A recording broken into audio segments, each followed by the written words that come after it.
Hello, yellers! Welcome back to Why Am I Yelling?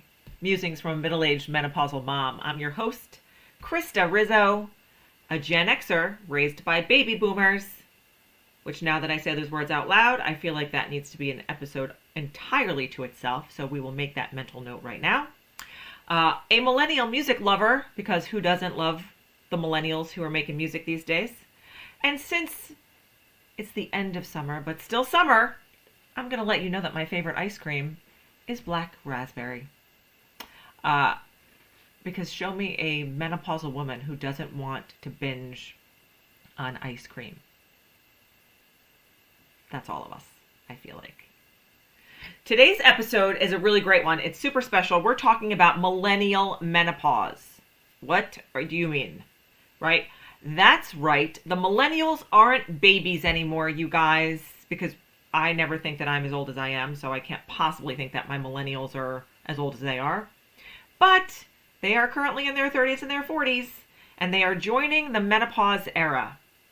And to help us learn more about it, we are going to be joined today by a guest. Her name is Lauren Tetenbaum, and she is the author of Millennial Menopause: Preparing for Perimenopause, Menopause, and Life's Next Period. This is a great read, by the way. So you can get this at all the places where books are sold. I happen to buy my books through indie bookstores. I have a good friend who owns independent bookstores in New Jersey and in Brooklyn, and I always go to her. She will find them and ship them to me. So support your local indie bookstores or get this book wherever you get your books. This is a great guide for a lot of different reasons, right? I think if you are a Gen Xer like me, or even, a millennial, we didn't have conversations openly about menopause and perimenopause when we were younger, the way that we're having them now, which I think is amazing. And I have to give props to millennials because anytime I've ever coached a client who has been in that decade, has been categorized by that decade, what I found is that they are super curious and always willing to have conversations and be more open and more thoughtful and forthright with their information. And so this conversation was great. We pre-recorded it, so heads up, it's a pre-recorded conversation. And it really digs into a lot of different facets of, going through menopause. There are tons of acronyms in here, and we talk about, menopause in the media, and we talk about HRT and MHT and what those things mean, and, what your options are and how to advocate for yourself, because that is something that a lot of my, the people that I follow in the menopause expertise area talk about a lot, is advocating for yourself and being able to speak up for yourself and not always believing everything that your practitioner is telling you, because your body is telling you something different, right? So was a really great discussion. I thank you in advance, Lauren, for coming on to Why Am I Yelling? We really appreciated your time. This book is great. Everybody go out there and get it. I am not going to hold you up. I am going to now hand you over to my conversation with Lauren Tetenbaum, the author of Millennial Menopause. Please enjoy and let us know in the comments what you thought about it, and if you have any feedback for us, because we would like to know, and I'd like to be able to share that with Lauren after this episode airs. Enjoy, everyone, and we'll see you soon. That's record. Great. Hello, yellers. I am so excited to have with us a guest today. Lauren Tetenbaum is a licensed clinical social worker, women's rights advocate, and writer dedicated to supporting and empowering women through life's transitions. With experience as both a lawyer and a psychotherapist, which we'll get into in just a second because I think that's such an interesting career path, Lauren specializes in counseling women navigating identity shifts related to motherhood, career, and reproductive health. Lauren frequently contributes thought leadership to media and professional organizations, and she is the author of the 2025 acclaimed book, Millennial Menopause: Preparing for Perimenopause, Menopause, and Life's Next Period. Lauren, thank you for being here. Welcome to Why Am I Yelling? We're excited to have you.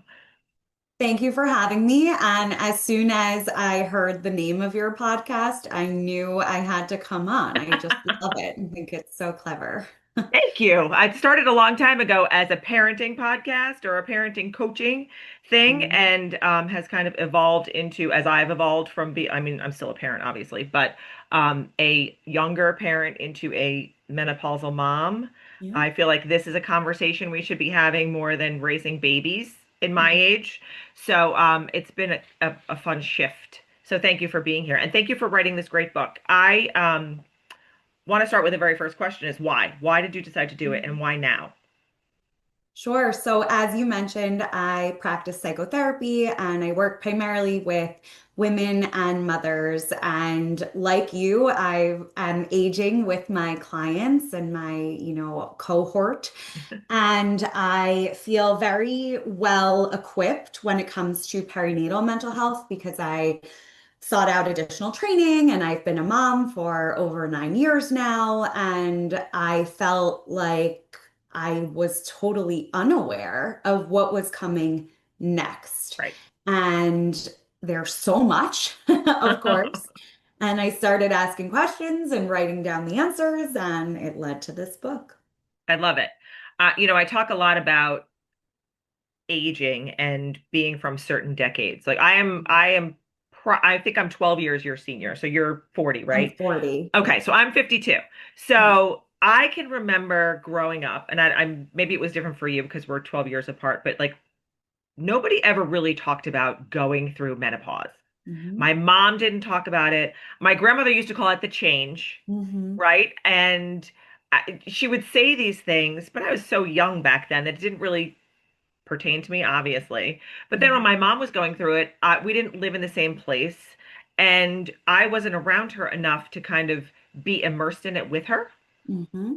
And now that she is no longer with us, I can't have those conversations with her. So I kind of have to rely on other people to give me that information.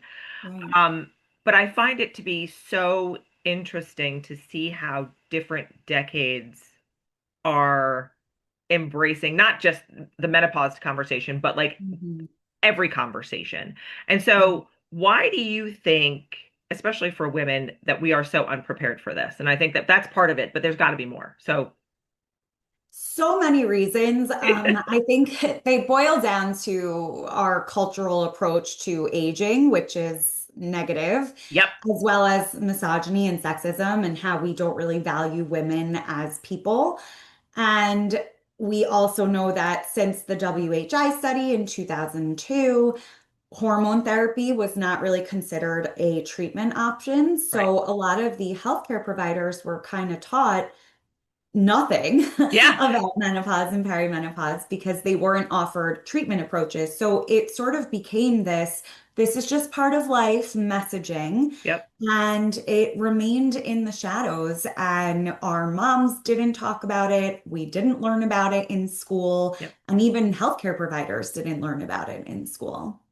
Don't you think I think that's fascinating. Mm, I have always sought out female practitioners as mhm, a female myself. I'm like, why is a guy telling me what's going on with he doesn't have my body, right? mm. So ever since I was super young, I'm like, I have always leaned toward having women be my doctors and my health Your people. guides. Yes, Mhm. yeah. That just kind of felt more natural to me. Sure. But I can remember going to my, gynecologist after I've had my babies, and I didn't even recognize going through perimenopause, which I think I'm still in. But it's like we didn't talk about it because she wasn't going through it because Mhm. my practitioner is kind of close in age to me. And last year when I was saying, "Oh, you know what? I'm like having night sweats or I'm having this Mhm. thing," and she's like, you're it's fine, you're fine. And then so I went to her this year and she was like, okay, what do you want to get on? And I'm like, Mhm. hold on, what are you talking about? She was like, I'm in it and I've been doing it wrong. Like she admitted, she was like, I've been doing it I kind of love that. wrong, Yeah, good for you her know? for owning that and for changing her mindset. We're all learning, we're all Yeah, growing. And, you know, I want to give her, of course, and all healthcare providers the benefit of the doubt. It's not that they want women to suffer, it's just that they Right. don't know. Right. They don't know that there are safe and effective resources like hormone therapy, usually other lifestyle changes, Yeah. etc. And now there is this push in the zeitgeist and in the medical field to be more up to date. And the Menopause Society is a great resource for healthcare providers and patients alike. Yeah. But I'm just glad that she was flexible in her mindset and open to progress, right? Yeah. That's great. Yeah, she's great. And again, like we discussed all the things, and she was like, try this, try this. So now we're trying a bunch of different things, and stuff's working and stuff's not working. And I don't have a lot of symptoms, but it's like I need the sleep, and I have some joint pain, and I don't want to sweat when I'm sleeping. Like those are my big things, right? Mhm. Um, the subtitle of this book is great, Life's Next Period, Thank you. because I'm a big fan of subtitles and things, right? So I think that's genius. Mhm. What does that phrase mean to you beyond just the biology of the word period that we don't Sure. ever say, by the way? So, yes, I also love a pun and I love alliteration and, you know, being cheeky with words like that. So, obviously, there was that aspect of it. There was also what you just mentioned, the point. I'm trying to prove a point that we don't talk about periods, Yep, right? We're very hush hush about menstruation. Tampons and pads are still not readily available in public school yep, bathrooms the way they should be, things like that. So I wanted to normalize menstruation, menopause, everything related to women's sexual health and functioning. yeah, And of course, it's another word for phase or stage of life, which is what I focus on in my work because phases and changes from one phase to another can be really challenging for yeah, some people. yeah, And it doesn't mean that you're doing it wrong or that you're unlucky. It's just that change can be difficult. And it is so amazing to approach a new life moment or transition with knowledge and support. And I wanted to emphasize how we can access that as we enter into this chapter. right. And I think that's so important. And and community is so important. And I think when you Yeah. start talking about these things more openly, like Mhm. I have a bunch of girlfriends and we talk about all the things, like I'm sure Good. most of us do, Yeah. right? And it's like now we're talking about this kind of stuff. And I don't have girls, I have two boys. But I have a lot of friends with girls and they're at the teenage years and we're having these conversations with them so they feel more Yeah. comfortable about it, right? It's so Love that. important. Even if I don't, like, it's like, I know I'm a girl, I know how these things work, right? I can help you if you need me to help you. Yeah. Um, but I think, breaking it down in a way that's accessible and Mhm. understandable and empowering, even for the younger generations, is really going to give them a leg up on all this information. And Yeah. so, you know, what, let me try and think of the way. What are some of the most common myths or misconceptions that you feel like you want to bust about perimenopause, menopause, and the next phase, if you will? Sure. I would say that the things that I learned that struck me the most include the age range at which Yes. perimenopause can begin, because we tend to be told the only thing about menopause is hot flashes and that you're an old lady. And, you know, even when you Google it, you see gray-haired ladies, which is Right. fine, but connotes this older person when in fact the average age of menopause is 51 and the symptoms can start years before. Yeah. So I really want people to be in tune with their bodies and minds and know that if they're not feeling like themselves, it could be due to hormonal fluctuations and that menopause is not a dirty word or Yeah. something to fear. And also that there are so many treatment options available and you don't have to suffer to be able to access them. Yeah. What do you feel about, how do you feel about the whole women's, not, I don't want to call it a movement because I just hate that thing, but like, Mm. you know, embracing women are getting louder, right? Yeah. We're starting to find our voices and it's scaring people, I Mm. think, right? I think it's scaring men in particular because they're not used to having women be loud and talk about these things and um kind of stand in their conviction, which I am a big fan of, and I've been doing it, for my whole life. But I think, how do you feel about talking about this and kind of having these conversations with our partners? Because you know, They're along for the ride. yeah, as they should be, right? They were As they there for should be. childbirth, they were there for all the other things. Like, you should be there for Mm. this. I think that men are always a little bit afraid when women lean into their power, but that shouldn't stop us. Right. And at the same time, I think that men can and should be our allies. I know you just mentioned that you have boys, that they're your children, and I think Yep. it's so important to talk to our sons about women's health and sexual health and Yep. all of these issues because every single man or otherwise identified person will know a woman going through menopause, Yeah. whether it's a partner, a colleague, a friend, a mom, etc. And it shouldn't be something that we need to be ashamed of. And we absolutely should all be talking about it because Right. it's a normal part of life. Totally. And I agree with you. I'm the person who has the conversations with my kid, with my boys. Well, I have one Mm, in college, so we're definitely having those conversations. yeah. And I Mm, have a 13-year-old, and so we're starting those conversations. Not yeah. starting, but like learning about them a little bit more. Mhm. Um, I'm the one who delivers it Yeah. because it's me, right? I'm going through it, so you guys need to know Mhm. how it's affecting me and how it could potentially affect you if I'm on, Totally. whatever I'm doing. Um, and those conversations, I have to say, have been really interesting, right? Mm, Especially with my older one, because now he's an adult and he, does yeah. his own things, but um, very receptive and open to them and not afraid to have the conversations and not afraid to come to me with questions after we've had the Good. conversations. So, it's interesting to be Mm, the person to be delivering that message because a lot of times it's mhm. like, well, you handle it because they're boys when you say it to your husband or, a male figure in their lives. And it's like, I want to have these conversations. I want them to know that I am a safe space for them. And if they have questions about any women in their lives, I can probably answer it better than their father can Yeah. in real life. And I love what you just alluded to, which is that these are ongoing conversations. Yes. This is not Mhm. one and done. Right. It's not, birds and the bees, which also should be evolving and repetitive, right? Right. We are constantly coming up with different pieces of knowledge and ways to approach things, and we should keep that dialogue open. Yeah. I think that's important. So you guys make sure you're doing that. Yeah. Let's talk about symptoms, right? Mhm. Knows that nobody really warns you about this stuff because it's different for everybody. This is not a textbook thing, right? I'm having 3 or 4 symptoms. I know people that are having way more, and I know people that are having zero, right? Mhm. Which I'm very jealous of.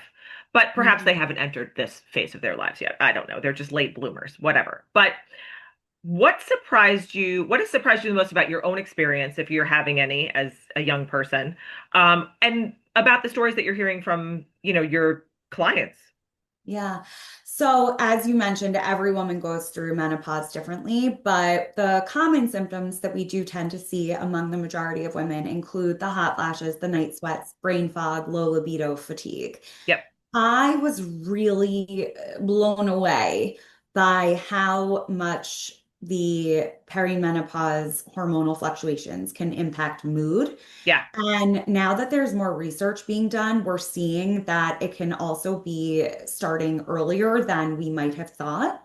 And I see that in my clients. And suddenly they're saying, I've lost all my coping mechanisms and I'm just so full of rage and irritable. And everything we had worked on with previous symptoms related to anxiety and depression can no longer help me. And they're really struggling. Yeah. And it's fascinating and such a privilege to be able to say, I think this is perimenopause. Let's explore options for having you feel better. Yeah. Yeah, I think for a lot of people, they don't expect the age range, like you said Yeah. earlier, right? It's like I didn't know until I Hmm. started like doing some research and kind of understanding it that like this could happen to you in your 30s Absolutely. and it can last until your 60s. Like this is not there's no rule book. Like every other thing for women on the planet, there's no rule book. Well, that's Um, why I wrote my book. Yes, and that's why like we need these books, right? You're not the only person, but I think, everyone has a different perspective, and I think that's really Mhm. important, right? I have read several different menopause books, and every one of them I get a different piece of information out Mhm. of that's really great and stuff that I Yeah, can, I mean, not necessarily use, but I can talk about more effectively if I can relate to it. So, absolutely. thanks for writing your book. We Yeah. appreciate that. Mhm. Um, in your personal journey, what have Mhm. you discovered about culture, like millennial culture, because that's the culture you sit in Yeah. age-wise, right? Um, how have you guys viewed aging and menopause? Because I can talk about Gen X people, but like you can talk about your people. In general, I think millennials are really good at talking about tough subjects. We Yeah. ask a lot of questions. We know how to use the internet, and I don't mean that condescendingly, but like No, we're you do. digital natives, right? And we are curious and open. We talk about mental health issues, fertility Yep. struggles. We try to get answers. We're proactive in that way. Yeah.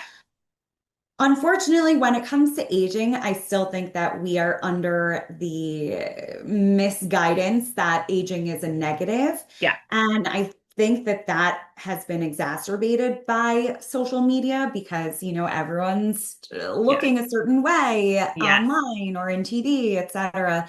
And so we're still under this impression that we have to use anti-aging products and things Right. like that. Right. But I think that there's room for improvement here and we're open to changing our outlook. Yeah. Yeah. And I think for any person who's willing to change or add more tools to their toolbox or toolkit, whatever you want to call it, is that's a smart person, right? Like you can change your mind about things and it's still okay.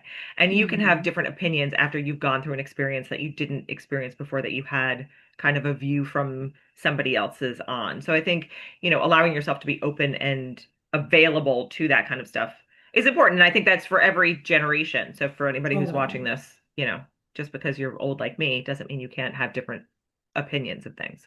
And Um, aging is a privilege. There's it nothing is. And wrong with I say being. that all the time. I think it's really important, like to wake up and just appreciate that you've opened your eyes, right? Because not everybody Mhm. gets to do that every day.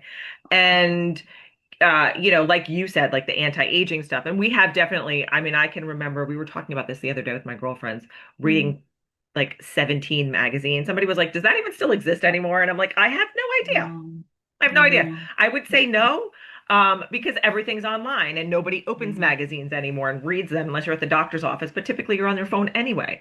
Um, I so it's know. like where do people get this information from, right? They have to be smart and kind of research it and root it out. Yes, and I think there are so many pros and cons to social media because it is this accessible Yep. resource. But what's the actual source? Is it someone who went to medical school or is it someone who tried a product and, they're a beauty influencer, which isn't necessarily bad, but you No. have to be aware of what you're Yes. consuming. And it is very, very fast paced. So Yep. be cautious, right? Right. So let's talk about products then, right? Mm. I mean, I have only spoken to my doctor. I haven't delved into like all the products that you see people selling on the internets about this will help for your menopausal weight gain and this will help you for this and this will help you for that. And so I went to my doctor first and I was like, this is what I'm having. What do we need to try? And so that's Mhm. how I'm going about my journey. But I have friends who are doing the other things. They're like, oh, I'm going to order this and I'm going to try that and I'm going to do Mm. this. And it's like, what is your advice to that vein? In general, I think that if a supplement or a product is not harming you and you like it, go for it. Right, Be careful as to whether it's harming you. right. We know that women are consuming supplements that they get online and they get advice for from, who knows, Yep, and it's harming their liver yep, or it's damaging a different part of their body. So, whatever it is that you want to try, do talk to an actual mental health provider or healthcare provider who sure. can give you the right advice. That's my opinion. I think that's smart, right? Because I think a lot of times we get caught up in the influencer life, Universe. right? It's Yeah. like you like, oh, I want to do this. I want, and this person says this is what it worked for them, and they're showing you their abs or whatever it is they're doing, right? And it's like, well, I Right. want to have that. So if I just take this shake, maybe I'll do that. And maybe it will work. But you're right. Like I actually was looking into a supplement and I was like, Mhm. this says it's going to help reduce da da da da da da da. And I started reading it and I was like, oh, I can't take this because Mhm. I have genetically high cholesterol based on my parents' genes, even though I eat salad and grilled food all the Right. time, right? Genetics, I mean, Yes, plays a they play a huge big role. part. Yeah, so I'm like, I actually can't take this. But if I hadn't done any research on that, just actually read the bottle, I would have been taking it and probably harming my liver or doing something that Mhm. probably was detrimental to my own health. So Mhm. that's a great tip. Like, do your research, everybody. Yes. And if you Um, need help finding a healthcare provider who you trust, yep, reach out. There are yep, resources. I would start with menopause.org. I would start with my book. I give so many yep, resources that are both online and actual telehealth companies that you can, yep, call. And I just think that finding a provider or a team of providers that you trust is imperative. for sure. For sure. Like you should have your team. I think Hmm. that's really important. Yeah. Three things every woman, hello, in her 30s and 40s should start doing now to prepare for the next phase. What do you Yeah. think? Number one is get to know yourself and your mood. If something feels off, if something feels different, and you don't love it, talk about it with Yep. a trusted healthcare provider. Right. Sorry. Number two, prioritize sleep. It is medicine. It is beautiful. It is elusive. I know it's not easy. I am guilty of not going to bed I'm a early terrible enough for sleeper. Yeah. sure. But if we build in really good sleep habits now, it will absolutely only benefit us later. And three is start implementing strength training. That is so good for our health all around, our cardiovascular health, our cognitive health, obviously our bones and our muscles. And women don't tend to think about it as a form of exercise that they Yep. need, but we sure do. And the earlier we start, the better. Yeah. What's your feeling on the weighted vest? Have you explored that? I have. Yeah. I have been told by people that I trust, including doctors and fitness professionals, that it's not a substitute for active strength training. Sure. It's a passive way, and that it can be helpful if you are properly fitted and you have good posture. Yeah. If you don't have good posture, which frankly I don't, and I'm working on it, it can create worse effects. So Huh. just be careful. And I Yeah. think that's another example of don't assume that just because it's on the internet that it's right for you. Yeah. I have a lot of friends who are kind of diving into that right now, and I haven't bit the bullet yet. And I wanted to see how they were doing it first, and Yeah. I'll see what's going on with me. But yes, I think, and for mental health too, I think Mhm. 20 minutes, 30 minutes, an hour a day, whatever you can kind of carve out, Yeah. it really is helpful. Like I'm a walker. You just Hmm. heard the dog barking in the background, right? So Mine's right we here. spend a lot of time out walking. Mhm. And it's really helpful, like just to clear your brain fog. Totally.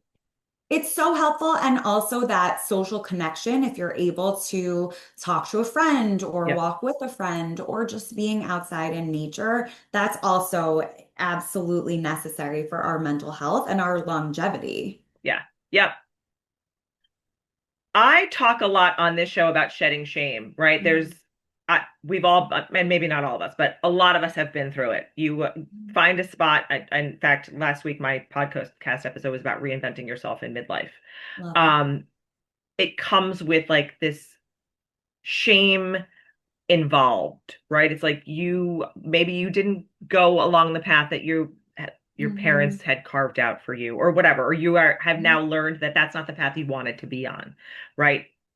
especially for midlife women, because now you're kind of stuck, and a lot of women find themselves stuck either in Mhm. a relationship or a job or an experience or whatever it is that they're in midlife because they made choices that they thought were the right choices, and like that kind of stuff. We've all Yeah. been there in one facet of our lives at one point, right? Mhm. Um, let's talk about normalizing conversations around menopause to get rid of the shame. Mhm. I think in general, when it comes to going against what was expected of you, whether by others or yourself, that it is brave to take a risk. But like we said earlier, aging is a privilege, and why continue doing something that is no longer feeling good for you? Yeah. So go for it. Pretend that no one's judging you and act accordingly because Yeah. those who judge you are not worth your time anyway. And I really believe that. And, I and do I too. think that applies to talking about menopause too. I was at a pool party the other day with a bunch of men, my friends, they were my friends' husbands, etc. Sure.